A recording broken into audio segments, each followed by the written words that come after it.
এখানে সবাই চান করে না, এখানে মেয়েরা চান করে, যাদের বাচ্চা কাচ্চা হয় না। তো হ্যালো বন্ধুরা, আজকে আমরা চলে এসেছি বক্রেশ্বর। সামনে যে গেটটা দেখতে পাচ্ছ, এটা হচ্ছে বক্রেশ্বর ঢোকার গেট। রাস্তার ধারে তোমরা হোটেল পেয়ে যাবে থাকার জন্য। এবার এই দরজাটা দেখতে পাচ্ছ, এই দরজা দিয়ে আমরা গরম জলের ঘাটে প্রবেশ করব। তো এবার এখানে বাইক রাখতে হবে, আমি বাইকটা রেখে দিলাম এখানে। এখানে গাড়ি পার্কিং করার ব্যবস্থা রয়েছে, 2 চাকা 4 চাকা সব রকমই তোমরা এখানে ব্যবস্থা পেয়ে যাবে। আর এই গেটের পেছন দিকে খাবারের হোটেল রয়েছে। আর এটা হচ্ছে টিকিট কাটার ঘর। তো চলো দেখা যাক।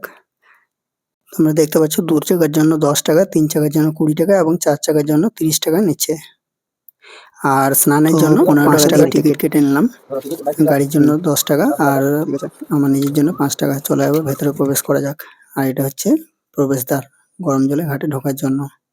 এখানে 5 টাকার টিকিটটা নিতে হয়। এখন কেউ নেই, তাই আমি ঢুকে গেলাম। গাছপালা দিয়ে বেশ সুন্দর করে সাজানো রয়েছে। এই বটগাছটা দেখতে পাচ্ছ, এই বটগাছটার নিচে সবাই অপেক্ষা করে পরিবারের লোকজনের জন্য, যাতে তাড়াতাড়ি স্নান করা হয়ে যায়। তো চলো দেখা যাক। এই সোজা যে রাস্তাটা দেখতে পাচ্ছ সেটাতেও যাওয়া যায়, পুরুষদের ঘাট।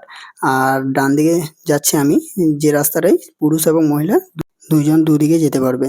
আর এই সোজা দেখতে পাচ্ছ, ওটা হচ্ছে বাথরুম, মেয়েদের বাথরুম। এই গলি দিয়ে আমরা প্রবেশ করব। তো ডান দিকে মহিলাদের ঘাট এবং বাঁ দিকে পুরুষদের ঘাট। তো আমরা পুরুষদের ঘাটে প্রবেশ করলাম। এই রুমগুলো দেখতে পাচ্ছ, এইগুলো শুকনো জামা কাপড় তোমরা রাখতে পারবে এখানে। আর তারপর তোমরা এই জলে স্নান করতে পারবে। এই ঘাটটি জলের উষ্ণতা 42 ডিগ্রি সেন্টিগ্রেড। এখন গরমে অনেক কম লোক স্নান করে বলে জলটা একদম পুরো পরিষ্কার আছে। না হলে শীতকালে অনেক লোক স্নান করে ফলে শ্যাওলা মিশে একটু ঘোলাটে টাইপের হয়ে যায়। আমি তো গরমে স্নান করতে পারিনি, যা গরম জল ছিল। আমার বাড়ির সামনেই, তাই যখন তখন এসে আমি স্নান করতে পারবো পরে বা সকালের দিকে এসে। আর এখানে লেখা রয়েছে দেখো, এই জলে জুতা ধুইবেন না, এই জলে সাবান শ্যাম্পু তেল মাখিবেন না, নাহলে 100 টাকা ফাইন লাগবে। আর এই হাতির থেকে সবসময় জল পড়তে থাকে এবং এটা অনেকটাই গরম জল। আর এই জলটা অগ্নিকুণ্ড থেকে সরাসরি এখানে চলে আসে এইভাবে এই ড্রেনিং সিস্টেমটার মাধ্যমে। তো এখানটা প্রচুর নোংরা রয়েছে, কমিটির লোককে এইগুলো পরিষ্কার করা দরকার। চলো এবার বাকি কুণ্ডগুলো দেখে নিই।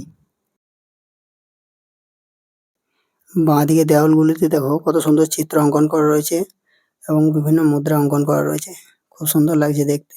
এই জলে কিন্তু অনেক রকম খনিজ পদার্থ রয়েছে, যেমন calcium, magnesium, potassium, sodium, helium carbonate এসব রয়েছে। তাই এই জলে স্নান করলে কিন্তু চর্মরোগের উপশম হয়। এই বাঁ দিকে দেখো লেখা রয়েছে, তোমরা ভিডিওটি পজ করে পড়ে নিতে পারো, বক্রেশ্বরের দর্শনীয় স্থানগুলি এবং কি কতগুলি কুণ্ড রয়েছে। এবার আমরা বাকি কুণ্ডগুলি দেখে নেবো, চলো। এখন যে কুণ্ডটি দেখতে পাচ্ছ তোমরা, এটা হচ্ছে খাড় কুণ্ড। এই কুণ্ডটি জলের উষ্ণতা 60 ডিগ্রি থেকে 70 ডিগ্রি সেলসিয়াস। ছোটবেলায় শুনেছি এই কুণ্ডটাতে পড়ে একটা সাধু বাবা নাকি মারা গিয়েছিলেন।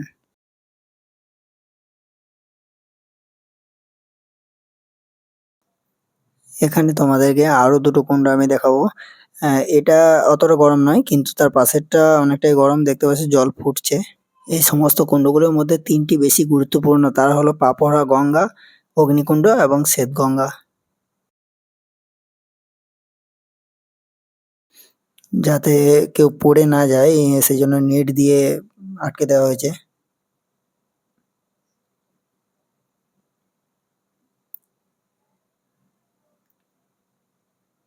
এগুলোতে আগে সব ভাত পড়ে থাকতো।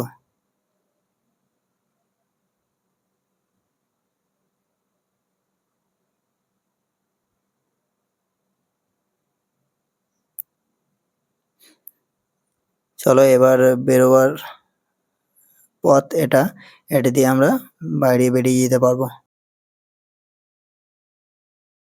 এবার আমরা এই দরজা দিয়ে বেরিয়ে যাব। আর একটা কথা মনে রাখবে, এই দরজা দিয়ে বেরিয়ে গেলে কিন্তু আর ভেতরে ঢুকতে দেবে না।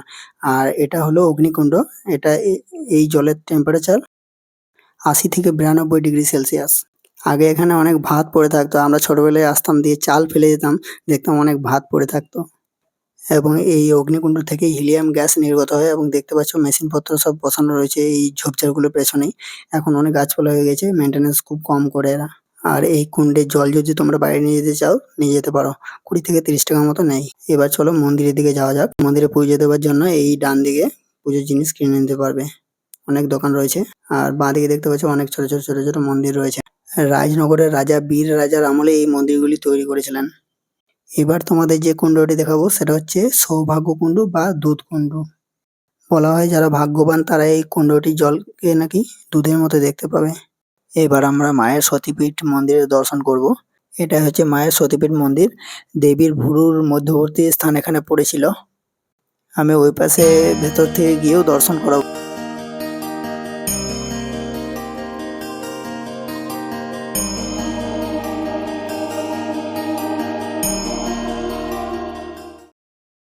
এবার আমরা চলে যাব জীবৎস কুণ্ড নামের এই কুণ্ডটিতে।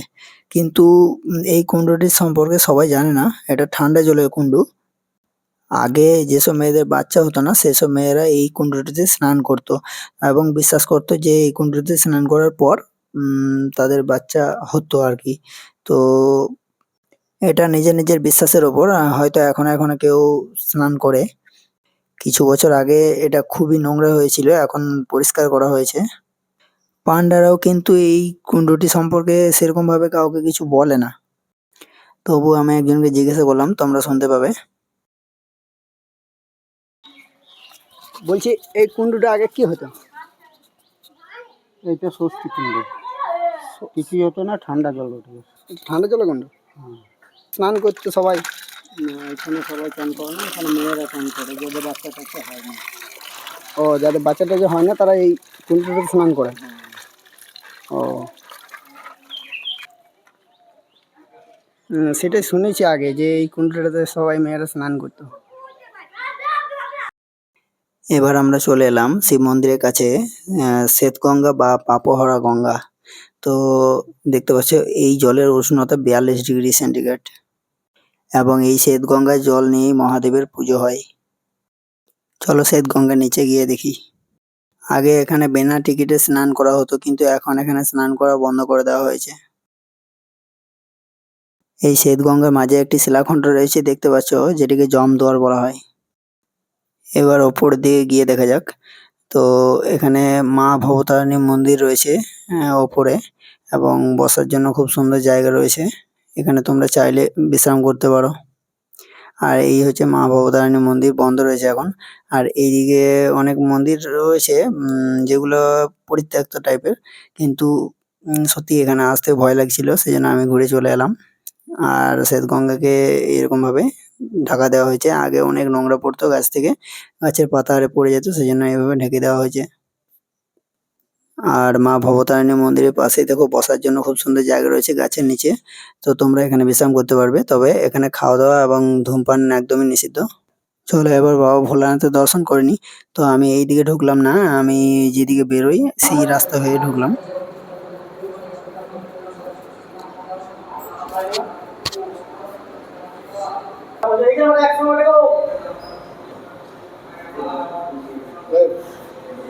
বন্ধ করছেন কিনা?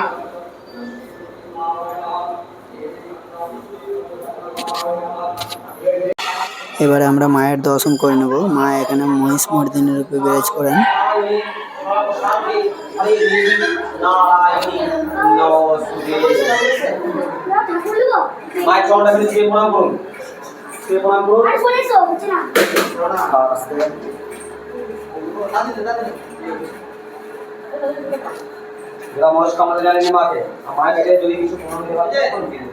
এবার আমি আমার বাইকটা নিয়ে এখান থেকে বেরিয়ে গেলাম শ্মশানের রাস্তাতে।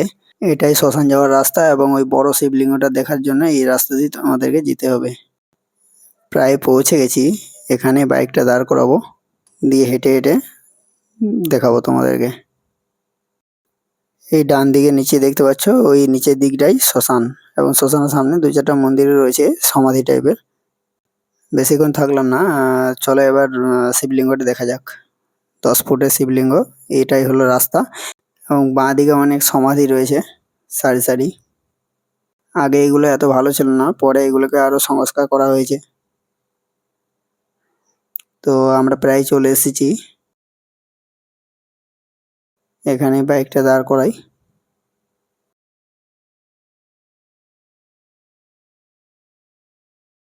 এই শিবলিঙ্গ 2008 সালে ইতালি থেকে আনা হয়েছিল।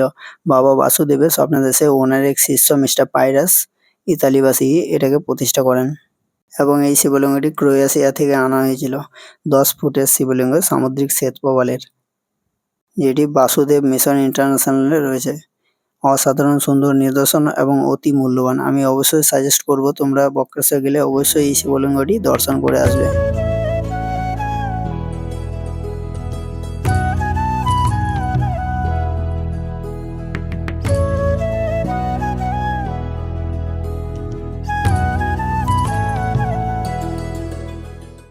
ভিডিওটি ভালো লাগলে অবশ্যই লাইক করো এবং চ্যানেলটিকে সাবস্ক্রাইব করে দিও। ভিডিওটি দেখার জন্য ধন্যবাদ।